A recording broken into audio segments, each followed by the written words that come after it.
Pues había veces que no tenían trabajo, en algunos de los casos, familias les costaba muchísimo encontrar trabajo, tenían mucha carencia económica. Había casos en los que sí tenían trabajo y buenos ingresos, pero una mala distribución de esos ingresos y por lo tanto también tenían muchas carencias económicas porque no invertían ese dinero en lo necesario y principal, sino en cosas superfluas y luego no tenían para lo necesario.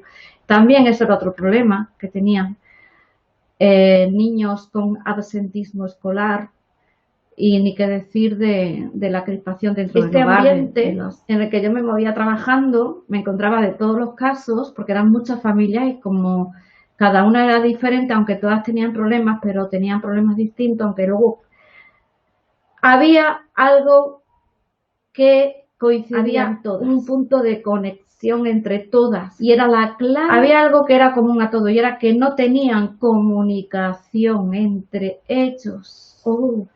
Eso les ocurría a todos, a todas las familias, independientemente de qué familia fuera, de si tenían un hijo o dos, un tipo de problema u otro, independientemente de eso, todas confluían en un problema común que era la incomunicación. ¿Y qué es la incomunicación?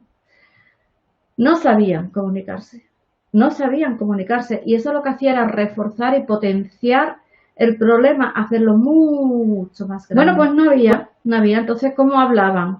O no hablaban, o se hablaban a voces, con palabras soeces, se insultaban, no se escuchaban, estaban a la defensiva, se atacaban. Entonces, ¿qué pasaba con esa actitud? Que se cerraban a escuchar, no querían escuchar, no se abrían. Por lo tanto, no, dentro del mismo techo y del mismo hogar no se conocían, no se conocían interiormente, se conocían físicamente, pero qué sentía cada uno, por qué hacía lo que hacía, cuál era su realidad interior, por qué actuaba como actuaba, cuál era realmente la ganancia secundaria, que se llama así en programación neurolingüística, que tenían, que es algo positivo, por lo cual hace eso que parece que es negativo, pero detrás hay una razón oculta que es positiva. La desconocían por completo. Por supuesto que con cada una había pautas de intervención específicas y diferentes, dependiendo del caso. Pero había algo que había que hacer con todas, con todas. Y esto no solamente es para esta familia, es para toda la sociedad, ¿eh? Pero había que enseñarles a comunicarse, a que fueran una familia.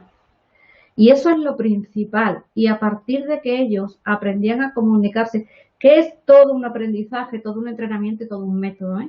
La comunicación, que la comunicación debe ser asertiva, generalmente era agresiva y con su contrapuesto de pasiva o permisiva. Y muchas veces utilizaban las dos en un contexto, pero no eran asertivos. Entonces, cuando no explicarle, esto es otro punto, qué es la asertividad, porque eso es una teoría que mucha gente dice, ser asertivo es esto, pero vale, ¿y cómo se hace? ¿Y de qué se compone la asertividad exactamente? Desgrana la asertividad y explica de qué se compone y cómo se hace uno asertivo, porque si la asertividad es yo defiendo mis derechos, pero con respeto a la otra persona, respetando los derechos de la otra persona. Entonces ni la agredo, ni yo me aguanto con lo que yo no quiero cuando no lo creo justo. Sé defenderme, pero sin agredir. Eso mucha gente lo sabe, pero ¿cómo enseñas a alguien a ser asertivo?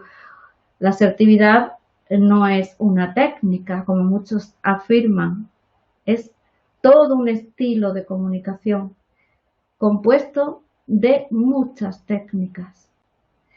Y en algunos sitios, mira, yo es que llevo trabajando con esto de asertividad como 15 años o 20, y a veces leo en internet o en algún vídeo de YouTube, está de moda la asertividad y se ponen a explicar cosas y le faltan pasos, le faltan puntos a esta técnica, no está completa o no explica por qué sirve o para qué sirve, cuándo se utiliza, cómo se utiliza, por qué hay que utilizar esa y exactamente cómo es. qué pasos lleva, ¿no? Y qué ejemplos. Bueno, pues todo eso es lo que yo le enseñaba y le explicaba a las familias, y simultáneamente trabajando su problema específico, si era de adicción, si era de desorganización, si era de cambio de hábitos, que esto solía ser en todas, y empezaba como un bálsamo a equilibrarse toda el ambiente, la energía de la familia. Y a partir de ahí todo era mucho más fácil. Ya podíamos hacer otro tipo de intervención con otras pautas para mejorar otras áreas en las que había que incidir porque tenían carencias o dificultades o déficit, pero comenzando por la comunicación. Y es que es muy, muy, muy, muy importante, no solamente a nivel familiar, que yo trabajaba con familias. Fíjate que cuando vas a buscar un trabajo o ya estás en un trabajo, la comunicación es primordial, esencial. La buena comunicación, saberse comunicar, no es hablar. Llega al trabajo y tu jefe te habla mal. Eso no es comunicación. O tu jefe superior te habla mal, o tú le hablas mal a tu compañero, porque habéis dormido mal esa noche. Eso no es comunicación. Hablar no es comunicación. Comunicación es comunicarse, que las palabras lleguen, que se entienda, que se escuche y que tú también escuches. Es un arte la buena comunicación. Entonces, en el área laboral, en el área personal, con las relaciones de amigos, en el área de pareja, en el área familiar en general. En todos los ámbitos es esencial la comunicación. Cuando he escrito un libro, he escrito varios libros, he publicado un libro sobre familias, que por cierto se hizo bestseller, que tiene como subtítulo: cuando hay una buena comunicación, todo lo demás es mucho más fácil.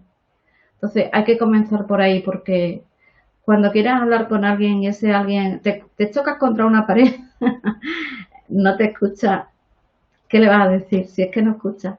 Primero que hay que hacer es abrir las antenas o abrir esa ostra que está cerrada, que se ha cerrado, y permitir que entren las palabras y los mensajes. Y cuando esos mensajes entran y empiezan a calar y la persona se abre, ya podemos trabajar con ella y podemos hacer cambios. Pero mientras no. Es súper importante porque se abren puertas, se abren posibilidades, se abren oportunidades. Mi nombre es Lola Zarayo. Nos vemos mañana. Chao.